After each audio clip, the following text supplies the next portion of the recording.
Guys, എല്ലാവർക്കും സുഖമല്ലേ? ഇന്ന് എൻ്റെ അവസാനത്തെ എക്സാമാണ് ഇംഗ്ലീഷ്. ഞാൻ വലിയ കാര്യമായിട്ട് നേരത്തൊക്കെ എഴുന്നേറ്റു. പക്ഷേ എൻ്റെ കഷ്ടകാലത്തിന് ബുക്ക് തുറന്നതും കറണ്ട് പോയി. പിന്നെ ഒടുക്കത്തെ ചൂടാണകത്ത്. അപ്പോൾ ഞാൻ പുറത്ത് വന്നിരുന്നാണ് പഠിക്കണത്. അവസാനത്തെ ദിവസമാണ്.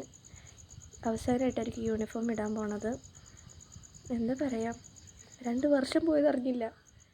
എന്താ പറയുക, കയറിയത് മാത്രമേ ഓർമ്മയുള്ളൂ. എത്ര വേഗം 2 വർഷം പോയത്. ഇന്ന് അവസാനത്തെ ദിവസം ഉണ്ടെന്ന് എനിക്ക് ഭയങ്കര സന്തോഷമായിരുന്നു. വേഗം വീട്ടിൽ തിരിച്ചു വന്നിട്ട് വേണം ഒന്ന് കിടന്നുറങ്ങാൻ എന്നുള്ളൊരു മൈൻഡായിട്ടാണ് ഞാൻ പോയത്. അവസാനമായിട്ട് ഞങ്ങൾ ഒരുമിച്ചിരുന്ന് ഐസ്ക്രീം കഴിക്കാന്ന് പറഞ്ഞു സ്കാൻഡീലിട്ട് പോയി. ഇനി ഞങ്ങൾ മൂന്നും കഴിക്കാം. എന്താണെന്നറിയില്ല, എനിക്ക് പ്രത്യേകിച്ച് സ്പെഷ്യലായിട്ട് ഒന്നും തോന്നി. എനിക്കെന്നല്ല, ഞങ്ങൾക്ക് 3 പേർക്കും ഞങ്ങൾ നല്ല ഹാപ്പി ആയിട്ടാണ് പിരിഞ്ഞത്. എടി പിന്നെ കാണാം, ഇനി നമ്മൾ കാണുമോ? അവസാനമായിട്ടാണ് അങ്ങനെ ഒരു ടോക്ക് ഞങ്ങളുടെ ഇടയിൽ വന്നില്ല. സാധാ ഓക്കെ ബൈ പറഞ്ഞ് ഞങ്ങൾ വീട്ടിൽ പോകും. പക്ഷെ ഇപ്പോൾ എന്തോ ചെറുതായിട്ടൊരു വിഷമം തോന്നുന്നുണ്ട്. ഗൈസ്, നമ്മുടെ ജീവിതത്തിൽ ഒരുപാട് അൺഎക്സ്പെക്റ്റഡ് ആയിട്ടുള്ള കാര്യങ്ങൾ നടക്കില്ല. എനിക്കെല്ലാം ഒറ്റയടിക്ക് കിട്ടിയൊരു വർഷമായിരുന്നു ഈ 2 വർഷം. അപ്പോൾ അതൊക്കെ നമുക്ക് വഴിയേ പറയാം.